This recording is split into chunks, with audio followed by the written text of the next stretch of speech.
Hey YouTube, Alan back with another video, another package and pickers video, and this one it's a heavy bit video. This package arrived. Maybe you can make out the sticker, strictly limited game, so it might give you some clue as what is in it. If not, the title of the video will probably tell you. I ordered this like a year ago and it's taken an absolute age to arrive. And even when I got the shipping notice saying it's been shipped, you're thinking excellent, can't wait, great. It went around the houses. So it took like a week to arrive in Ireland or something like that from DHL. Then when I got to Ireland, it got sorted. And I said, great. And when it's sorted in Dublin, normally it's 1 day, 2 days before I would get it in Clare. No, it got sent to Monaghan for some weird reason. And then they go, whoops, we've sent it to the wrong place. So they sent it to Athlone. Whoops, we've sent it to the wrong place. So they sent it back to Dublin, they drove past me. And then it finally got here. But anyway, it's arrived. I figured let's unbox this heavy old thing. I've never gotten anything from Strictly Limited. This is the first time. So look, they sent me some paper. That's great. Okay. Oh, how am I going to get this out? Now, get rid of this box for the moment. You can possibly see it through the bubble wrap, but it is the Wonder Boy collection. God. And it's the Switch version. Jesus, this is heavy. This is why I don't do unwrapping on video. You always think, oh, just open the package. How hard could that be? It's the same when you're watching a gameplay video, watching someone play a game. How hard could it be to play at the same time? So, this wasn't in the box, but we have a Strictly Limited sticker and a Wonder Boy collection postcard. There we go. Now what's interesting about this artwork, and they have two of these pink dinosaur things. I think it's from Wonder Boy 3 The Monster Lair, because they got both the male and female hero. But when you see it like that, it actually looks like they've just accidentally doubled up. So, there we go. Unwrapped, you have a nice big metal box, I think, with the various Wonder Boy characters and heroes. Tom Tom, Cheyenne, Ashura. There we go. Mouse Man on the side. And yeah, a few other characters there. Lion Man. So, as I said, this is the Switch version. Now, let's get into it. So, I don't normally go for these things. And I've started to ask myself, you see all these collections and they kind of look cool. And the reason why I have tried to hold off is, one, they take up a lot of space. Two, a lot of it is stuff that you're not necessarily going to use. And three, they can be costly. So really, you want to kind of save it for games and series that you're really passionate about. And this is the thing about new collector's editions. If a game hasn't come out yet, how do you know you're actually going to like it enough to have warranted spending all that on a collector's edition? Oh, and look, it's unsealed now. Uh-oh, I can't send it off to get vacuum packed and graded. How am I getting into this? How? Okay, bear with me, because I think it slides out. Yes, it does. There is a sheet there. How many layers? There we go. Put you over here. Now, where are we going? Okay, so this opens like a treasure chest like that, which is pretty cool. And it has a certificate of authenticity. 602 for what it matters. I guess they're nice. It proves something or other. Where do we go? We'll just go through the bits as we have them here. So we have the physical game itself, and of course I think there was a bit of controversy because this was not the first version of this. They had released just the game without all of the extra stuff, and even the version of the game didn't have all of the games, whereas this one, you can see at the back there, hopefully you can, has Wonder Boy and has the arcade SG-1000 Master System Mark III and Game Gear versions, Wonder Boy The Dragon's Trap, Master System and Game Gear. Game Gear is actually different. A lot of people don't notice. It's not just a straight port. They actually have modified it to suit the Game Gear screen, so it's worth playing both versions because it's a classic game. Wonder Boy in Monsterland Arcade and Master System. Recent Master System Challenge, great game. I really want to play more of that. Wonder Boy in Monster World, and not to be confused with Monsterland, so the Mega Drive and Master System. Again, both are basically different games. They actually have quite a bit of difference. It's worth playing both. Wonder Boy Monster Layer, or whatever, you know, the other Monster Layer 3, and then Monster World 4. Release 64, whatever. Oh, that must be the 64th one of these strictly limited things, I guess. Whew, if you're collecting them all, that's going to add up. So, what's next? We have this, whatever this is. It's kind of like a little gold card or plaque, because it's gold on the back, but I'm not entirely sure what it's meant to be. I guess it's just meant to be pretty. So, I know what these next things are. More postcards, and they're from different games. So you have kind of all of the heroes from Monster Boy 3, or Monster Boy. Now I'm getting confused myself. Monster Boy was, of course, the more recent game. Wonder Boy 3, the real Wonder Boy 3, in my opinion. Then you have Enjoy Your Vacation, which kind of ties into the Adventure Island of the first Wonder Boy. We have Wish You Were Here. I think this is Monster World. Then you have I Love Monster World. Then you have Monster Land, which is actually nice. These are really nice. And then you have a different greetings from Monster World. So again, these are just nice. Really, what you nearly want to do is put them in a frame, you know, like multiple picture frame, and go with that. I will actually put the other one with it, because now it should go in the box. I've everything all over the place here. So next up we have, oh, what the hell do we have this here? Oh, I know what this is.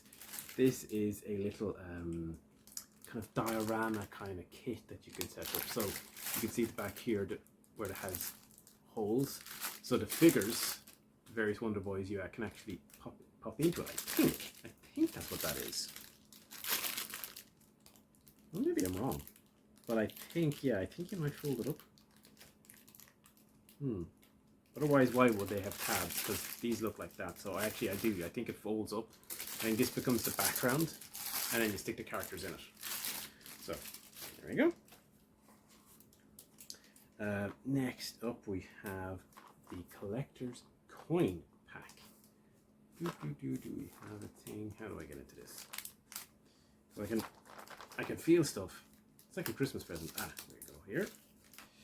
Copyright Sega, LAT, Bliss Brain, and United Games Entertainment. Quite a lot of people involved there. Come out. There we go. So yeah, these are coins and created by Ryuichi. I can't pronounce his surname, but I think he's the guy who created Wonder Boy. So presumably he created this set. They have the pictures of, oh yeah, it's basically one coin for each of the Wonder Boy heroes. Now, where we put that. Now, next we have a series, and this is I think it's an entire series of Wonder Boy soundtracks. So you have Wonder Boy, the Dragon's Trap soundtrack. What do we have here? Oh, you have the original Master System version, then the Master System version with the FM soundtrack, and then the Game Gear version. So you got all three there. Then you have Monster Land, the soundtrack, and again you have the arcade version, the SMS version, and the SMS FM version. So this is really thorough. Next up you have Wonder Boy and Monster World soundtrack, and you have the Mega Drive and Master System version. I'm really impressed at just how complete this is, actually. When they talk about complete collection, they're not kidding. Next up we have Monster Lair, and it has the original arcade and the Mega Drive version.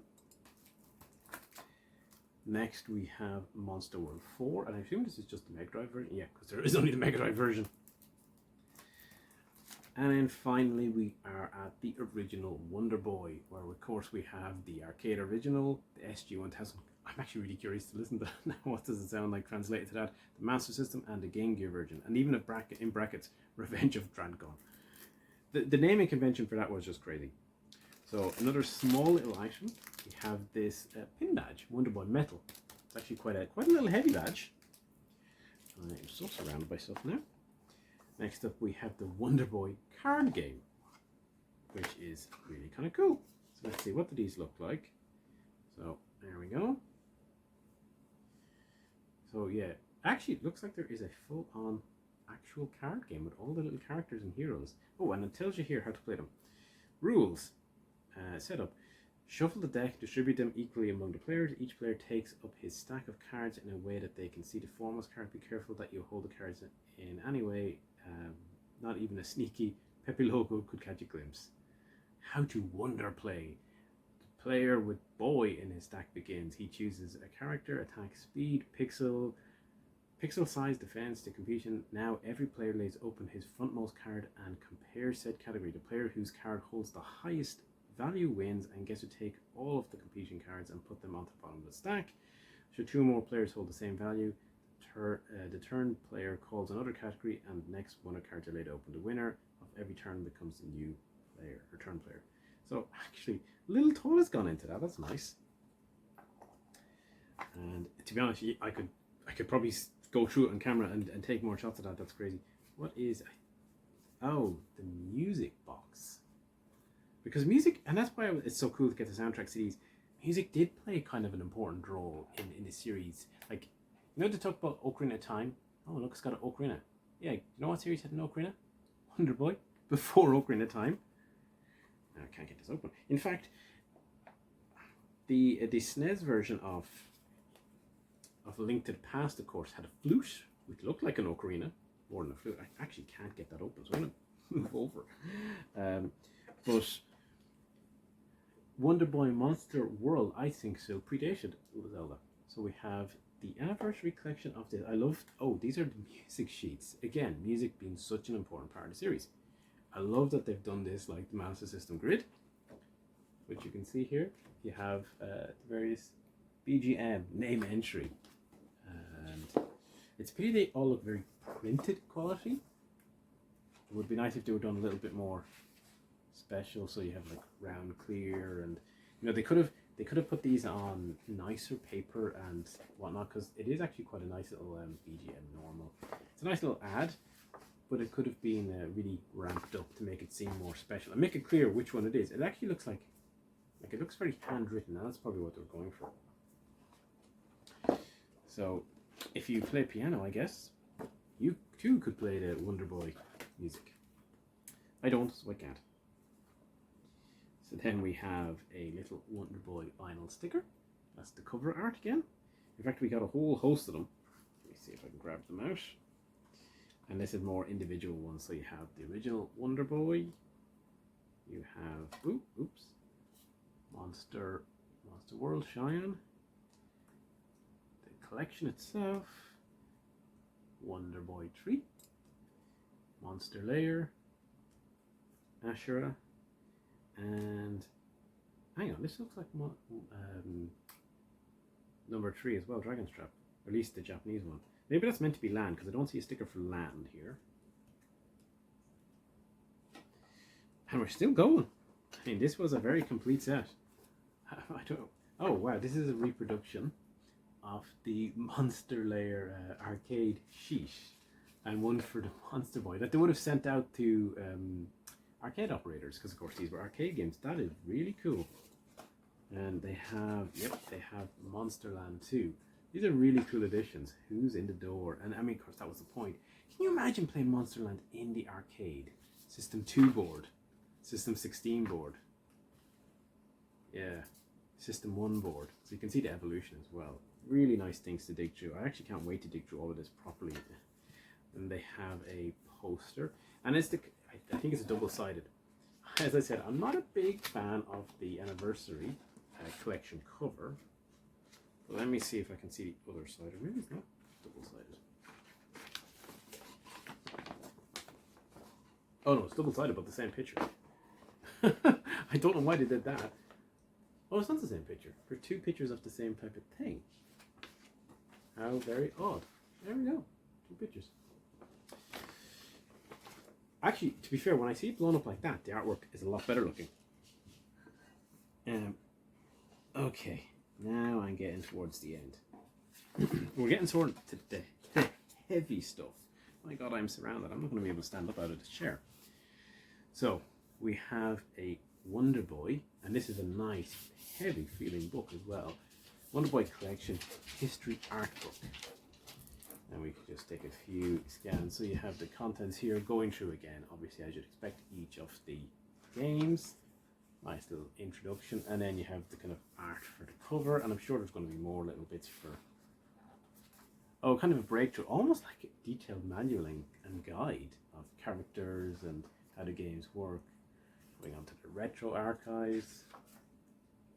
Oh, the box arts and manuals and stuff like that. Really, really nice, because of course, how many people have the SG-1000 version? I know some people do over here, but you know, it's unusual to see the artwork like that. The characters, how they developed, Monsterland, various icons. Yeah, really, really nice. And again, I love that page where they talk about the box arcs and whatnot in the different versions, because you have the Western release and the Japanese release. I'm not a massive fan of the Western release of this, but I'm not a huge fan of this. It's a bit too chibi. So I think Wonder Boy has struggled. I probably would prefer the Western release, believe it or not. I'm going to see if I can get to the Wonder Boy 3, my old favourite one now. Let me see. Scroll. Wow, there's a lot here. Because look, there's a lot of sketch drawings in here too. Very, very cool. There we go. Dragon's Chapman. That is a cool artwork. That is that was retouched on the Monster Boy, or sorry, no, not Monster Boy, the Dragon Trap remake. So you have the manual, and then you have the Game Gear one too. But do we have the boxes? Where do we have the boxes? Surely we got the boxes. There we go. We got Retro Archive again. That's the Japanese stuff. Which Game Gear, that is so much. That is a cool box. Oh, we skipped over the Masters. It must be here somewhere. Or at least I'd imagine it is. Well, certainly that's the artwork for it, which I've liked, but I can see it's a bit goofy. Cool. Anyway, where is it? Do we? The box is probably somewhere. Oh, maybe not. Maybe not. So we're on to the last items, and wow, these are heavy. I don't know if these are going to come across all that well on camera. They're bookends. So, you know, obviously you put your collection stuff there. So we have the 4 of the Wonder Boy character bookends. These are heavy old things, as they have to be to hold books up. So you have silhouettes, basically. That explains why the package was well, the metal, or the heavy box as well. It's not fully metal and whatnot. But anyway, that's a whole load of stuff to go through. It was expensive. I don't remember the exact price. I do remember it being expensive. And this goes back to the point about collector's editions and are they always worth it, and buying things from Strictly Limited and the various ones. If you're not a big fan, like a really big into the series and really enjoyed and have all that nostalgia, no. Buy the game, get the games, play the games. Or maybe buy the intermediary packs, because this was the more expensive one. But if you're really into it, oh Jesus Christ, this is a game of Tetris getting all this stuff back in. If you're really into the games, these things, they're absolutely, you know, they are great, to be fair. And they clearly put a lot of thought and effort into it. And that music box, I'm going to have to get it open someday, and maybe I'll post it on Twitter. And I'm just trying to keep everything together right now. Anyway, look, I'm rambling. Thank you so much for watching. I hope you enjoyed that rather rambly look at this collector's edition while I get it back in place. And we'll see you again in another video soon. Bye for now.